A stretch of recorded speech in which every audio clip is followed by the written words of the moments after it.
आफ्नै जीवनभित्र लुकेर बसेको आत्मबल, ऊर्जा, प्रतिभा, सम्पन्नता, प्रेम, शान्ति र आनन्दलाई चिनेर प्रकट गर्न नयाँ यात्रा प्रारम्भ गरौँ। जीवन विज्ञान, जीवन विज्ञान। प्रश्न छ, यदि संसारका सबै व्यक्तिले भक्तिको मार्ग अपनाए भने यो संसार कति निरस हुने होला? तपाईँ के भन्नुहुन्छ? मैले के भन्ने? यदि संसारका हरेक व्यक्तिले भक्तिको मार्ग अपनाए भने तपाईले यो प्रश्न सोध्न पनि पाउनुहुन्न। निरसता तपाईले देख्दै देख्नुहुन्न। आज तपाईको जीवनमा निराशा कसरी छिरे? जसले प्रश्न लेखेर पठाउनु भएको छ, नाम मैले भनिरहेको छैन। निराशाको अनुभूति, निराशाको बोध कहाँबाट जन्मियो? किन निराशा छ? निराशा जीवनमा कहाँबाट जन्मिन्छ? निराशा जीवनमा सिमानाबाट जन्मिन्छ। मैले मेरा सिमाना देख्न थालेँ। हो, यो गर्न सक्छु, यो गर्न सक्दिनँ भन्ने सिमाना देख्न थालेँ। म भित्रको प्रेम टुटेर भक्ति बन्न थालोस् त यी सिमानाहरू कहाँ भत्काउँछ? कुनै नदीले कुनै बाँधलाई मानेको देख्नु भएको छ?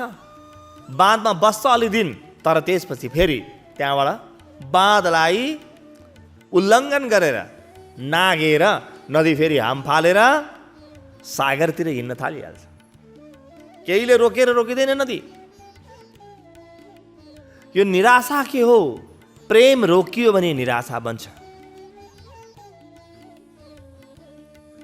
प्रेमलाई रोकिन दिनु हुँदैन। हेर्नुहोस् त कति मिठो प्रश्न छ। तपाईँ के भन्नुहुन्छ? मैले भन्नु पर्दैन। सारा कृष्णहरूले, सारा रामहरूले, सारा बुद्धहरूले भन्ने एउटै कुरा हो कि आफूमा काम गर। हामी मुक्ति भन्छौँ। के हो मुक्ति? मुक्तिको विषयमा कति धेरै भ्रम छ। हेर्नुहोस् त आध्यात्मिक जगतमा। ओहो, म मुक्त हुन पाए हुन्थ्यो भन्छ। होइन, हामीले जेलाई मुक्ति भनिरहेका छौँ त्यो भ्रम हो। असली मुक्ति के हो? मैले म भित्रको प्रेमलाई मुक्त गर्न सकौँ। यो प्रेम वासना बनेको छ। यो प्रेम के बनेर अल्झिएको छ। अहिले यो प्रेमलाई मैले मुक्त गर्न थालौँ। प्रेमलाई मैले मुक्त कसरी गर्ने? प्रेमलाई मैले मुक्त गर्ने सबैभन्दा सुन्दर तरिका छ। त्यो के हो भने प्रेमलाई मैले सानो विषयमा खनाएँ भने सानो बन्छ। सानो विषयमा खनाएँ मैले जीवन बाँच्ने क्रममा घरमा प्रेम खनाएँ। मेरो परिचय मेरो घरमा सीमित हुनेछ। मैले लुगामा प्रेम खनाएँ, बस लुगामा मेरो परिचय सीमित हुनेछ। प्रेम नै परिचय हो। म जेलाई प्रेम गर्छु मेरो जीवनको परिचय त्यही बन्छ। अब त्योभन्दा माथि, अलि माथि उठेर मैले देशलाई प्रेम गरेँ। अलि ठुलो भयो प्रेम। हेर्नुहोस् त, प्रेमको इकाइ ठुलो भयो भने अब देश वा राष्ट्र त अलि ठुलो हुन्छ नि। त्योभन्दा पनि माथि उठेर मैले सम्पूर्ण मनुष्यतालाई प्रेम गर्न सिकेँ। प्रेम अझ विराट भयो। मैले जति प्रेमलाई सानो इकाइबाट ठुलो इकाइमा बढाउँदै बढाउँदै लैजान्छु, त्यति म भित्रको प्रेम मुक्त हुँदै जान्छ। मैले म भित्रको प्रेमलाई मुक्त गर्दै जाने हो। यहाँ अरू कुनै मुक्ति छैन। मैले मेरो प्रेमलाई मुक्त गर्ने। प्रेम आज बाँधिएको छ। सानो सानो कुरामा प्रेम बाँधिएको छ। हामी हराएका छौँ। हेर्नुहोस् त, दैनिक काममा हामी कसरी हराएका छौँ। कुनै एउटा विषय भयो, कसैले मलाई केही भनिदियो भने म 2-4 महिना त्यही कुरामा हराउँछु। अब हेर्नुहोस् त, खोइ मेरो प्रेम। त्यो सानो कुराको वरिपरि मेरो चेतना घुमै गर्छ। त्यहाँबाट मुक्तै हुँदैन मेरो चेतना। त मलाई आज दुःख दिन हरेक व्यक्ति सक्षम छ। मलाई बाटोमा हिँड्दाखेरि कसैले अलिकति आँखा तर्दियो भने पनि यसले मलाई किन आँखा तर्यो होला भनेर मलाई 2 महिना निद्रा लाग्दैन। उसको आँखा मलाई महत्त्वपूर्ण भयो। किनभने मैले देखेको छैन के। मैले मेरो प्रेमलाई मुक्त गरेको भए मैले एउटा नयाँ परिचय पाउँथेँ। र विराट परिचय पाउँथेँ मैले। म आफू को हुँ चिनेकै छैन त अरूको आँखाबाट मैले आफूलाई हेर्छु। कसैले मलाई तिमी नराम्रो भनिदियो, हिजो त मुखमा भन्नु पनि पर्दैन। फेसबुकमा मेरो तस्बिरमा कसैले लाइक गरेन भने पनि नराम्रो भन्ने बुझ्छन् आजको बच्चा बच्चीहरू। हामी रोजै सुन्छौँ त फेसबुकमा आफ्नो तस्बिरमा लाइक गरेन भनेर बच्चा बच्चीले आत्महत्या गर्छन्। आफ्नो प्रेमीले प्रेमिकाले फेसबुकमा लाइक गरेन भनेर आत्महत्या गर्छन्। किन? त्यति सानो परिचय भयो। हेर्नुहोस्, प्रेमको परिचय सानो भयो भने मेरो हृदय सानो बन्छ। प्रेमको परिचय ठुलो ठुलो ठुलो बनाउँदै लिएर जाउँ।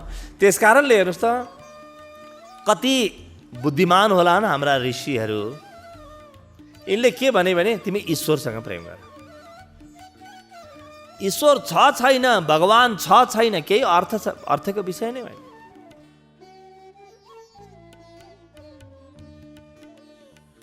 सर्वदा सर्वभावेन निश्चिन्तितेर भगवानेव भजनीयः।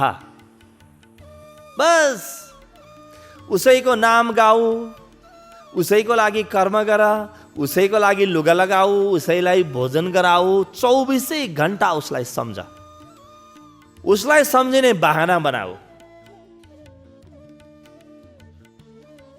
ईश्वर के हो? गुणहरूको हिसाबले सर्वगुण सम्पन्न, त्यसैलाई हामी ईश्वर भन्छौँ नि। हामी के भन्छौँ? दयाको खानी, प्रेमको महासागर, साहस असीमित, आनन्दको पराकाष्ठा। त्यस्तो विराटसँग मैले मेरो प्रेमलाई जोडेँ। अब भगवान होस् नहोस्, मेरो प्रेमले, मेरो भक्तिले नयाँ भगवान पनि निर्माण गर्न सक्छ। त्यस्तो शक्ति हुन्छ प्रेममा। अब म कुनै एउटा विराटतासँग जोडिन थालेँ। अब सानोसँग मात्रै मेरो परिचय भएन। यी संसारका परिचय रहिरहन्छन्, यसलाई तोड्नु केही जरुरी छैन। न घरको परिचय तोड्नु जरुरी छ, न पति पत्नीको, न प्रेमी प्रेमिकाको, न समाजको, न राष्ट्रको, कुनै परिचय तोड्नु जरुरी छैन। भित्रैबाट नारद भन्नुहुन्छ नि, तन्मयाः, भित्रबाट तन्मय भयो। भक्ता एकान्तिनो मुख्या, भित्र कतै अनन्य भक्ति। बाहिर संसारमा मैले सबै व्यवहार निर्वाह गरिरहेको छु। संसारलाई पनि मैले ईश्वरको रूप देख्न थाल्छु। कुनै दिन भक्ति जन्मियो भने संसारका हरेक जिम्मेवारी म अत्यन्तै राम्रोसँग निर्वाह गर्न थाल्छु। एउटा भक्तले भन्दा राम्रोसँग जिम्मेवारी कसरी निर्वाह गर्न सक्छ होला? त्यस कारणले हेर्नुहोस् त, जुन दिन म विराटसँग जोडिएँ, ईश्वरसँग जोडिएँ, मैले भने त्यो विराटलाई म मेरो जीवनमा पाइछाड्छु। मेरो परिचय टुट्यो, सानोबाट मेरो परिचय टुट्यो, विराट भएँ म। त्यसपछि त हेर्नुहोस् त, योग शास्त्रका प्रणेताहरू के भन्छन्? देवर्षि नारद के भन्नुहुन्छ? तदर्पिता खिलाचार सन काम क्रोधा विमानादिकम तस्मिन्नेव करणीयम। तिमी ईश्वरमा यति लगनशील हौ कि तिमीलाई रिस उठ्यो भने पनि ईश्वरसँग रिसाऊ। उसैसँग प्रेम गरेछ, उसैसँग रिसाउनु त हो नि, कससँग रिसाउनु? अनि प्रेम चाहिँ एकजनासँग गर्ने, अर्कोसँग रिसाउने हुन्छ? हुँदैन। जोसँग प्रेम गरेछ उसैसँग रिसाउनु त हो नि। दम्ब गर्नु पर्यो भने पनि मलाई के भन्ठानेको छ? म त साक्षात् जगदीश्वरको भक्त हुँ। दम्ब गर, त्यहाँ अभिमान पनि गर। सब कुरा त्यहाँ लगेर जोड, ईश्वरसँग लगेर जोड। अन्ततो गत्वा भक्तिले व्यक्तिलाई भगवान बनाउनेछ, भगवानसम्म पुर्याउनेछ व्यक्तिलाई। भक्ति यस्तो विज्ञान हो जसले पदार्थलाई परमात्मा बनाइदिन्छ। भक्ति त महाअग्नि हो, रूपान्तरणको महाआगो हो। त यो प्रश्न हेर्नुहोस्, संसारका सबै व्यक्तिले भक्तिको मार्ग अपनाए भने संसार कति निरस हुने होला। त्यस दिन मात्रै संसारमा रसै रस हुनेछ। र अरू कोही व्यक्ति भक्त भए कि भएनन्, त्यो हेर्ने ठेक्का तपाईँलाई कसैले पनि दिएको छैन। बस म भएँ कि भएन, मेरो जीवनमा भक्तिको उदय भयो कि भएन। भक्तिको उदय भयो भने त हेर्नुहोस् त के हुन्छ, एकदमै गहिरोसित भित्रबाट सदा सर्वदा शान्ति रूपा परमानन्द रूपाच्छ, शान्ति र परमानन्द झरेको झरै हुन्छ। भक्तिको गुण हो यो। भक्तिले आफूसँग शान्ति ल्याउँछ र परम आनन्द ल्याउँछ। कुनै भक्तलाई संसारको कुनै पनि कुराले दुखी बनाउन सक्दैन, यहाँसम्म कि मृत्युले पनि दुखी बनाउन सक्दैन। अब यो संसार रसिलो कि निरस आफै विचार गर्नु होला। जबसम्म भक्ति जन्मिँदैन तबसम्म म संसारलाई निचोरेर खुसी पाउन खोज्छु। संसारलाई निचोरेर खुसी पाउन खोज्नु भनेको के हो? कुकुरले हड्डीमा बडो रस देख्छ अरे क्या। किन रस देख्छ हड्डीमा? हड्डीमा त कुनै रस हुन्न, कुकुरले हड्डी खाइरहेको हुन्छ। जब त्यो हड्डी टोक्छ नि आफ्नै गिजाबाट रगत आउँछ, त्यही रगत कुकुरले पाउँछ। ओहो क्या रसिलो रहेछ हड्डी भन्न थाल्छ। संसारलाई टोकेर संसारलाई निचोरेर रस पाउन खोज्नु यस्तै हो। आफ्नै गिजा टुटेर आएको रगतको रस बाहेक केही पनि होइन। जुन दिन व्यक्तिले आफ्नो जीवनमा भक्ति देख्छ, प्रेम देख्छ, त्यस दिन मौलिक रस जन्मिन्छ। अनि बल्ल रस के रहेछ तपाईँलाई थाहा हुन्छ।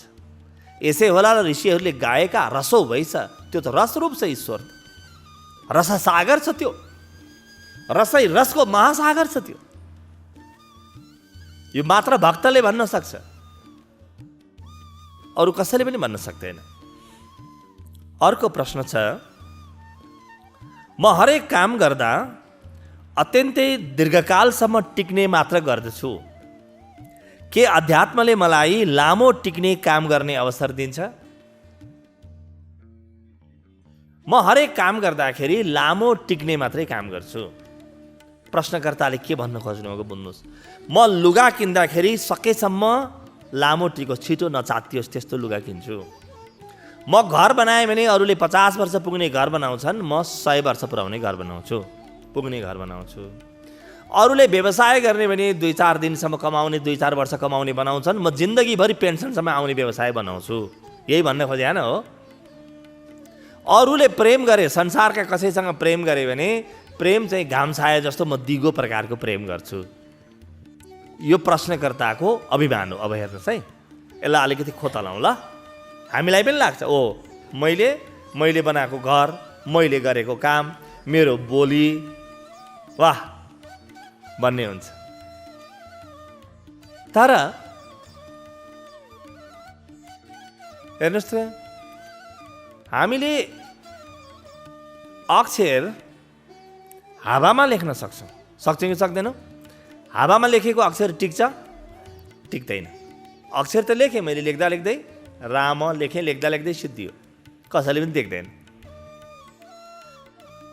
योभन्दा अलिक टिक्ने प्रकारको अक्षर मैले लेखेँ भने पानीमा लेख्छु। पानीमा अक्षर लेखेँ भने एकछिन त देखिन्छ, एकछिन त छाप बन्छ, आकृति बन्छ, रूप बन्छ। तर एकछिनपछि त्यो रूप बिलाएर जान्छ। पानी कुनै रूपलाई मान्दैन। पानीको आफ्नो पूर्वाग्रह केही पनि हुँदैन। हावाको पूर्वाग्रह हुँदैन, आकाशको पूर्वाग्रह हुँदैन, पानीको पूर्वाग्रह हुँदैन। मेरो पूर्वाग्रह मान्दैन पानीले। मैले लेखिदिएँ मेरो नाम, मैले लेख्न पाएको थिइनँ कि पानीले मेटाइदिइहाल्छ हो। त्योभन्दा पनि अलिक गहिरो हुन्छ कि मैले ढुङ्गामा लेखेँ। ढुङ्गामा लेखेँ भने अलि दिन देखिन्छ। हामीले संसारमा गरेका सारा काम ढुङ्गामा लेखे जस्तो मात्रै हो। ढुङ्गाको पनि आयु हुन्छ। मैले घर बनाएँ भने 100 वर्ष टिक्ला। तर 100 वर्ष पृथ्वीको आयु, ब्रह्माण्डको आयु, ब्रह्माण्ड बनेको 13 अरब 90 करोड वर्ष भयो विज्ञान भन्छ। अर्को 4 अरब वर्ष त आफै जान्छ अरे केही नगरे पनि। यत्रो लामो आयुमा मेरो 100 वर्षको के अर्थ छ? संसारमा मैले के त्यस्तो गर्छु जुन दीर्घकालसम्म रहोस्? ल विचार गर्नु होला। को टिक्छ दीर्घकालसम्म? कुनै राजा महाराजाको नाम याद गर्नुहोस् त, कुनै दीर्घकालसम्म टिके? को टिक्छ? तर यिनी ईसा मसीह, यिनी मीरा, यिनी कृष्ण, यिनी बुद्धलाई हामी बिर्सिनै किन सक्दैनौँ? एक मात्र यदि तपाईँलाई हेर्नुहोस्, तपाईँलाई लामो समयसम्म टिक्ने, काम गर्ने बुद्धि रहेछ, तपाईँसँग बुद्धि छ, प्रश्नकर्तासँग बुद्धि छ, यो कुरा हो नि। यदि तपाईँसँग योभन्दा पनि बढी बुद्धि छ भने तपाईँ आफूभित्रबाट भक्ति जन्माउनुहोस्, त्यो कहिले पनि मर्दैन। तपाईँको भक्ति ईश्वरसँग जोडिएर अनन्त बन्छ, तपाईँ कहिले पनि हराउनुहुन्न। अब यदि म भित्र बुद्धि रहेछ, संसारमा म दिगो काम गर्छु भन्ने छ, म गतिलो काम गर्छु भन्ने छ भने अरू काम त म गरौँ गरौँ, तर मेरो हृदयमा म भक्ति जन्माऊ। त्यो भक्तिको कुनै प्रारम्भ छैन। तपाईँ सम्झिन सक्नुहुन्छ प्रेम कुन दिन सुरु भयो होला? जन्मिँदैखेरि प्रेमको सम्भावना लिएर जन्मिन्छ। जन्मेपछि प्रेमको तालिम दिने हो भने त कसैले तालिमै दिन सक्दैन, त्यो त ईश्वरले दिएर पठाए तालिम होला। जन्मेपछि त हामी अलिक घृणा इत्यादिका, सिमाना इत्यादिका तालिम पाउँछौँ, विराटताको तालिम त हामी पाउँदैनौँ। त्यो कहाँबाट आयो होला त्यो अनवरत श्रृङ्खला? म मरेर जान्छु, प्रेम कहीँ मर्छ? जब प्रेम नै मर्दैन भने त्यो प्रेमको विराट रूप जुन ईश्वरसँग गएर एक बनेको छ, त्यो भक्ति कसरी मर्ला? ईश्वर के हो? थियो, छ, रहनेछ। यो भन्नु पनि गलत हो। थियो भन्ने शब्दमा पनि कुनै दिन थिएन भन्ने जन्मिन्छ।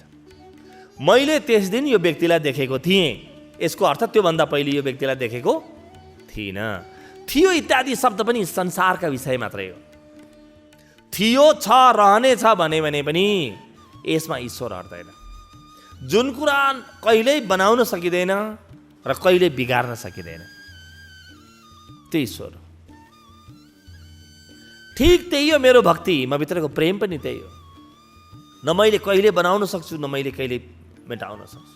म पनि अजर अमर हुन्छु। त्यही भएर देवर्षि नारद के भन्नुहुन्छ? एल्लब्ध्वा पुमान् सिद्धो भवति, अमृतो भवति, तृप्तो भवति।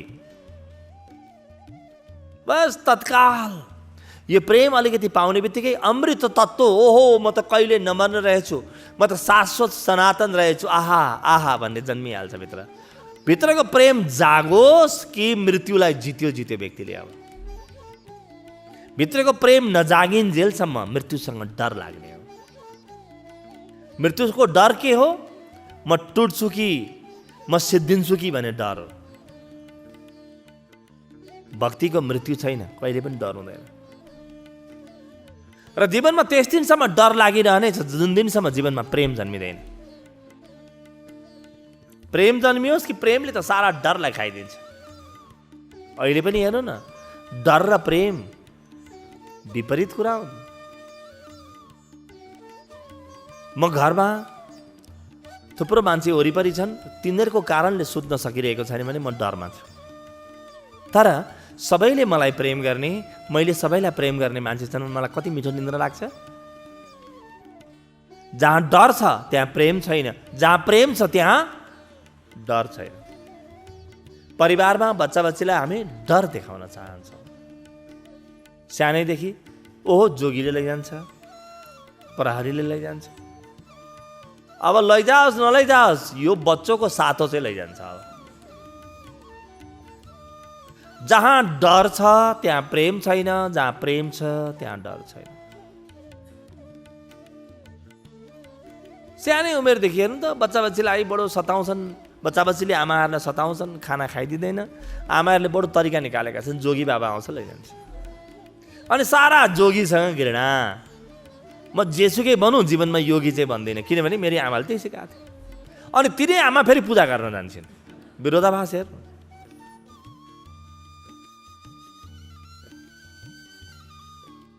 त्यो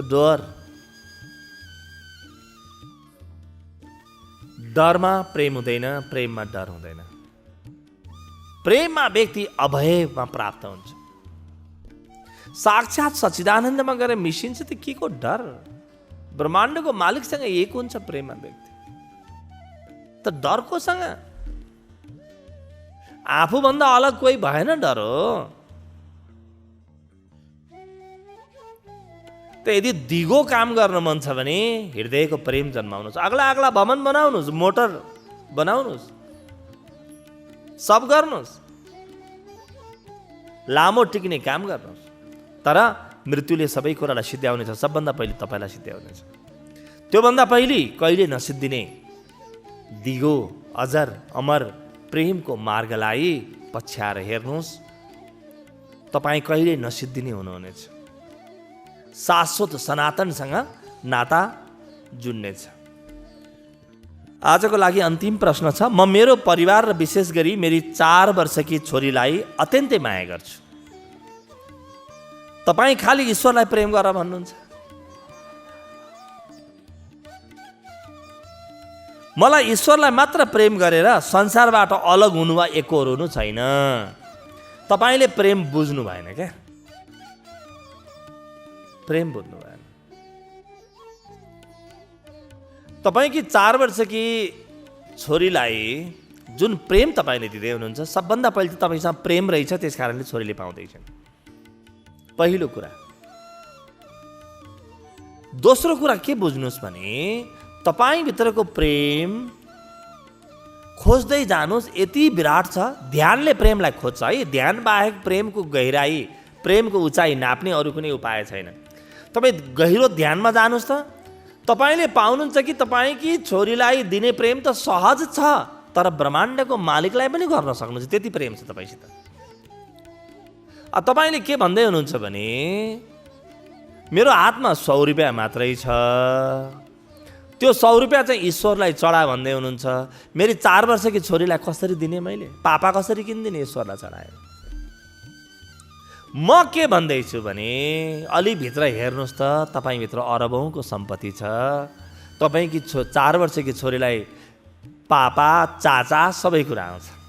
त्यो चिन्तै नगर्नुहोस्। तपाईँकी 4 वर्षकी छोरीलाई मात्रै होइन, संसारभरिका बच्चा बच्चीले तपाईँको प्रेम पाउनेछ।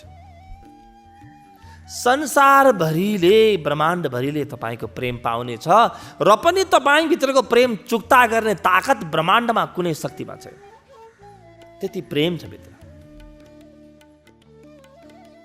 यो प्रेमलाई जगाउनुहोस्। र जुन दिन ध्यानको माध्यमबाट म भित्रको प्रेम जाग्नेछ, त्यस दिन मैले पाउने छु कि परिवारमा त त्यो प्रेमको 1% त होइन, अरबौँ मध्ये सानो एउटा थोपा दिए पनि परिवारलाई बढी हुन्छ, संस्थालाई बढी हुन्छ, मेरो कामलाई बढी हुन्छ, मेरो पढाइलाई बढी हुन्छ। यति धेरै हुन्छ कि त्यो प्रेमले ब्रह्माण्डको मालिक खोज्न थालिहाल्छ। आज त प्रेम जागेको छैन, त्यस कारणले नास्तिक भएर बाँच्न पनि पाइएको छ।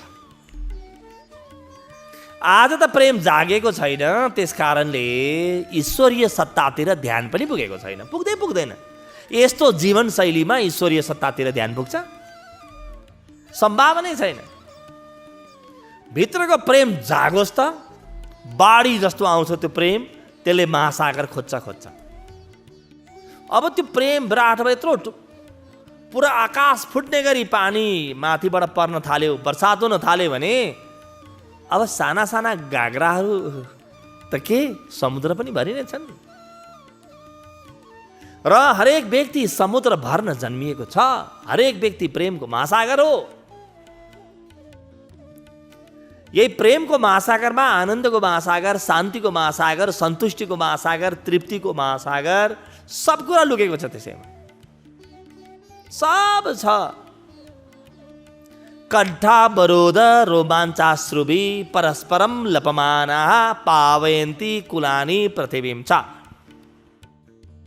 तत्प्राप्ये तदेवावलोकयति तदेव शृणोति तदेव भाष्यति तदेव चिन्तयति। देवर्षि नारद भन्नुहुन्छ कि जसले प्रेम पायो नि, प्रेमको भण्डार जसले पायो, अब जसले आफूभित्रको प्रेमको राज्यलाई भेट्यो,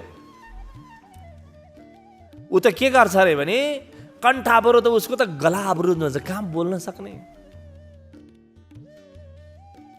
र रोमाञ्चका आँसु झरै गर्नेछन्। परस्परम लपमान, एक अर्कासँग नि आहा आहा भन्दै त्यही प्रेमको चर्चा गर्न थाल्छ अरे। अरू कुरै गर्न छोड्छ व्यक्तिले, त्यही प्रेमको चर्चा। आहा हेरै प्यारो जीवन, पावयन्ती कुलानी पृथ्वीम छ। र यी व्यक्तिहरूले आफ्नो कुल र पृथ्वीलाई पवित्र बनाउँछन् रे। यिनै केही प्रेमले भरिएका व्यक्तिको कारणले पृथ्वी बाँच्न योग्य छ। यी प्रेमले भरिएका व्यक्तिलाई अलग गरिदिनुहोस् त, एउटी आमालाई जीवनबाट अलग गरिदिनुहोस्, मातृसत्तालाई जीवनबाट अलग गरिदिनुहोस्। यी भगवान शिव, भगवान कृष्ण, भगवान राम, भगवान ईसा मसीह जस्ता यिनी परम गरिमावान व्यक्तिलाई अलग गरिदिनुहोस् त, मनुष्यसँग एउटै विकल्प रहन्छ आत्महत्याको, अरू केही पनि रहँदैन। बस प्रेम, प्रेम नै यो पृथ्वीको नुन हो, होइन भने त सबै खल्लो छ। तत्प्राप्य तदेवावलोकयति, त्यो प्रेमलाई पाइसकेपछि व्यक्तिले त्यही प्रेमलाई हेरेर बस्छ अरे। आहा, तदेव शृणोति, बस प्रेमकै चर्चा सुन्छ अरे, अरू कुरा सुन्न बन्द गरिदिन्छ आफै। तदेव भाषयति, त्यही कुरा बोलेको बोलै गर्छ अरे। तदेव चिन्तयति, बस त्यही कुरा चिन्तन गरेको गरे गर्छ, अरू चिन्तन गर्ने फुर्सद पनि हुँदैन। त्यस्तो जीवन बन्छ। त तपाईँको 4 वर्षीय छोरीको चिन्ता नगर्नुहोस्। अहिले पनि तपाईँले चिन्ता गरेर केही भएको होइन, तपाईँभित्रको प्रेम अलिकति पोखिएको, त्यो धेरै पोखिन पाएको छैन। धेरै ठाउँमा तपाईँको प्रेम गएर अड्किएको छ क्या। धेरै ठाउँमा गएर प्रेम अड्किएर दुर्गन्धित भएर आसक्तिमा परिणत भएर मोहमा परिणत भएर गनाएर अलि दिनपछि ती छोरीले तपाईँको प्रेम पुरै पाउँदैनन्। बच्चा बच्चीहरू हेर्नुहोस् त, दौडिँदै दौडिँदै विद्यालयबाट कसरी दौडिँदै घर जान्छन्, हो आमा बुवालाई देख्नु भनेर। आमा बुवा चाहिँ यो लुगा फोहोर बनाइस्, यति किन कम गरिस्, बस त्यतातिर ध्यान जान थाल्छ। अब अलि दिनपछि देख्छन् कि हो यो त प्रेमको त मुहान भनेको मेरो बुवा आमाको त सुकेछ, के सुकेको छ, म कस्तो दौडेर गएको हुन्छन्। हामी तिनमा गल्ती देख्न थाल्छौँ। त्यो त साक्षात् प्रेमको जीवित रूप हो नि बच्चो, त त्यो त बालमुकुन्द हो, दौडिरहेको छ। तर उसले देख्छ कि यो त गुणधर्म नै मिल्दैन मेरो, म र मेरो पिताजीको केही पनि मिल्दैन। त्यहीबाट जसलाई हामी जेनेरेसन ग्याप भन्छौँ त्यही जन्मिन्छ। हेर्नुहोस् त, त्यही जन्मिन्छ, सारा झन्झट त्यहीबाट जन्मिन्छ।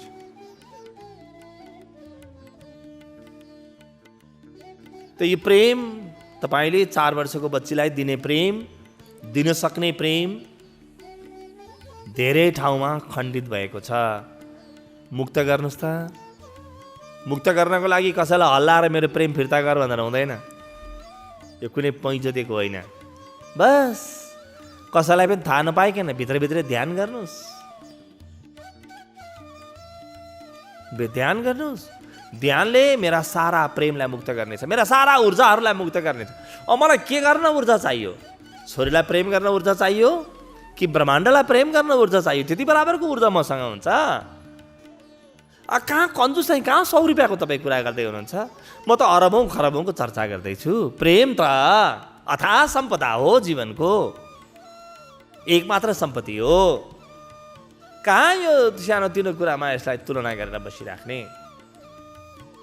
अहिले तपाईँभित्र प्रेम जन्मिएको छैन, त्यसकारणले छोरीको चिन्ता छ। तपाईँभित्र प्रेम जन्मियोस् त सारा ब्रह्माण्डले तपाईँको चिन्ता गर्नेछ। तपाईँले कसैको चिन्ता गर्नै पर्दैन। तपाईँभित्रबाट बगिरहेको प्रेमले सारा ब्रह्माण्डको चिन्ता आफै गर्नेछ। त्यस्तै र त्यो ब्रह्माण्डमा तपाईँकी छोरी पनि पर्नेछ, कोही छुट्ने छैन। भगवान बुद्धको प्रेम को घेराबाट अलग कोही पनि हुन सक्दैन, कोही पनि छुट्दैन। हेर्नुहोस् त, कहाँ तोड्छ र प्रेमले? प्रेमले त जोड्छ, सबै हृदयलाई जोडिदिन्छ प्रेमले।